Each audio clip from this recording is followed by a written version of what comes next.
And welcome back to Invictus Launch Week 2952, and that's right, we are now at day 5 and day 6, which have, 4 brands for today and tomorrow, which is going to be a long video, but worry not, I'm going to make it super short for this one, and at the same time, we have a flight ready ship. And new flight ready ship, and I think it's awesome. It is an X-Wing, but it's not an X-Wing. So like, subscribe, hit the notification button and help this channel grow. And let's check out what is in store for us for Invictus Launch Week 2952 for today. Yes, fantastic.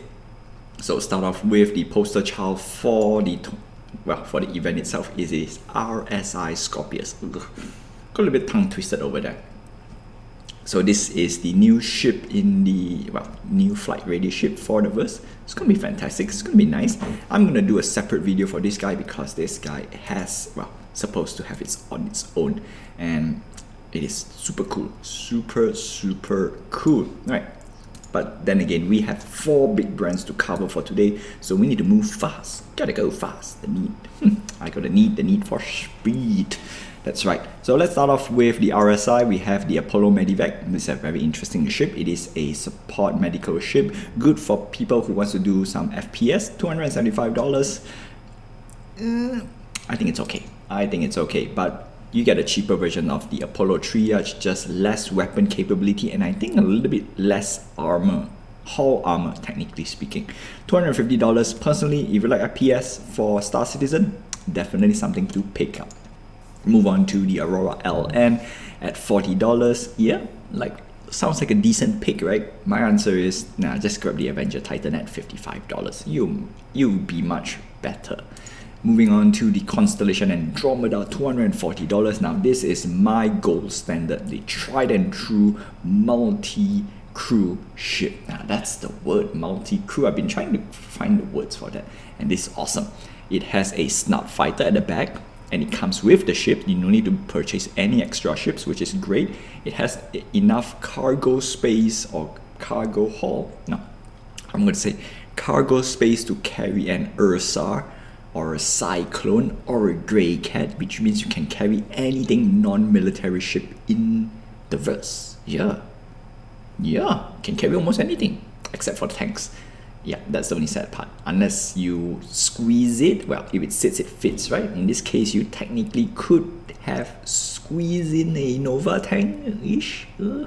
But still, anything that is if you can squeeze most of the non-military vehicle, fantastic. Plus, it has lots of missiles. And it has 2 size 4 and 2 size 5 weapons for the pilot. Fantastic. $240. This is actually worth picking up. Next, we have the Explorer version, the Constellation Aquila, $310. You missed out a turret for a scanning suite. Personally, it's a skip. Simple. Skip. Buy it in-game instead. Constellation Phoenix, if you like something luxurious but you want still to hold to the RSI brand, then I think it's okay. Do note it's stock limited. Personally, also a skip. Next, we have the Constellation Taurus. Now this is a stripped down version of the Constellation, and at the same time it gains a lot of hull space or cargo space. In this case, at $190, you lose a snout fighter.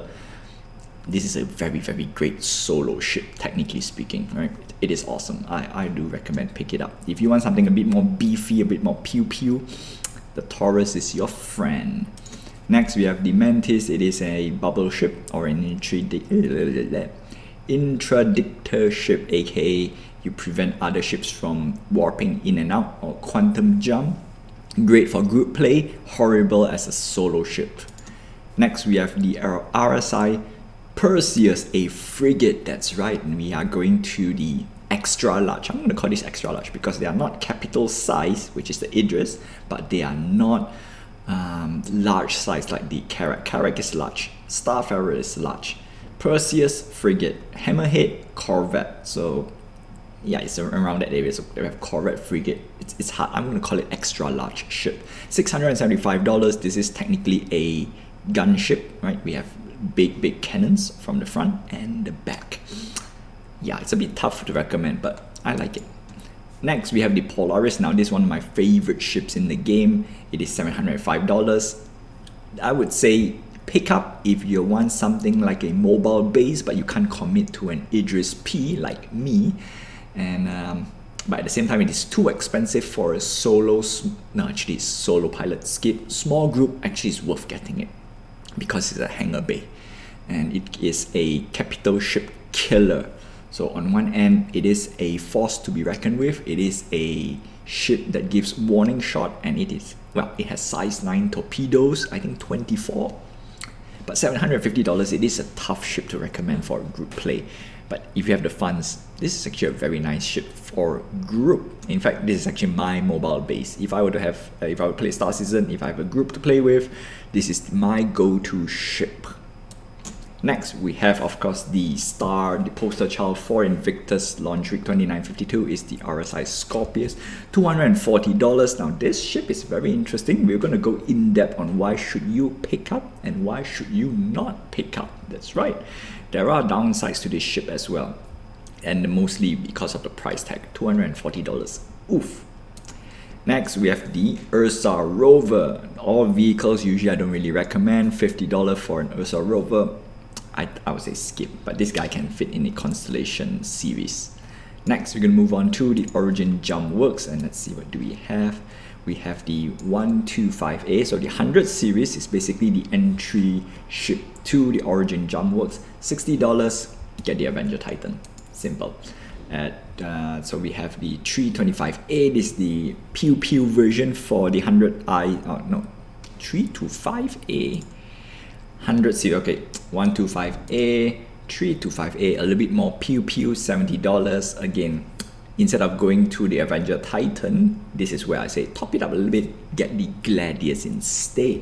But this one's a bit interesting because 325A is in between, it's a step up from the Avenger Titan, technically, but it's not as good as a dedicated light fighter like the Anvil Arrow. You know what? I'm gonna say Anvil Arrow. Top up $5, cheaper. Next, we have the G12A, basically the Origin Rover, $65. Easy skip at $65. Get the Avenger Titan. You get more ship, more game with that price tag. Next, moving on to Consolidated Outland, we have only one ship, which is the Mustang Delta. It is a light fighter, $65. This is a dedicated light fighter. As much as I love the Mustang, however, get the Anvil Arrow. Yes, sure, it is a little bit more expensive by $10. It is much better. The Arrow has, I can't put it in other words, it is much better. Armament-wise and, armament-wise and whatnot, especially the agility, crazy. Next off, and last, we're going to move on to Agro Astronautics. We have the MPUV Cargo. This is a utility ship, $35.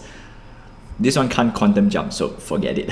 Same goes with the MPUV Personnel. This one carry cargo, one carries people. So as a utility ship, I can't recommend anything. So yeah, easy skip. Next, we have the SRV, Single Miner Recovery Platform. This is a support ship, basically a towing ship, a space tugboat for $150. Now this one is a bit odd. It is a space tugboat, but why do we? Okay, now probably you can do a little role play by carrying big ships out of the docks and stuff. Okay, you know what? $150 for a utility ship. It's an easy skip for me unless you want to play on a very specific role play in Star Citizen. But yeah, right now we don't really have any use for this ship. Plus, it's in concept. So, in my opinion, skip. And that's it. That is all I have for you for today for Invictus launch week 2952 RSI Origin Consolidated Outland and Agro Astronautics. Now before I go, we have also Warborn Deal of the Day. That's right, we have the Constellation Taurus with 10 years insurance, and I think this is a very good ship to pick up. Right? If you want something a little bit more beefy, you want to spend a little bit more money, this is the go-to ship. Plus you can get it as low as $180. Personally, I think this is a no-brainer. If you want to upgrade to a more expensive ship, yeah, just get the Taurus instead. Sure, you can say, hey, what about the Freelancer Mist? Most likely we're going to revisit or not revisit, it's going to come out soon, so we can visit the MISC or the freelancer MISC from MISC. It's going to be quite interesting, but my money is on Taurus because Taurus has a lot of good, well, the pros outweigh some of the cons in my opinion, and I think that's that. And last but not least, before I go, you do not need to buy any of this shit with real money. You can buy with in-game cash, and most important part I would like you to get is the starter pack, and we have the C8X Pisces or the Avenger Titan. Personal recommendation would be the Squadron 42 combo. Either one pack will do good. Of course, I would recommend the Avenger Titan because it's the golden child of all starter ship, my gold standard for starter ship also. But the Pisces is actually quite good as well. Not much pew pew, but it can do everything in the verse. Until then, that's all I have for you for today. Like, subscribe, hit the notification button and help this channel grow. And as always, I will see you in the verse. Fly safe and see you in the next Star Citizen video. Yeah, I'm gonna work out my little improv no script video. See ya, my friends.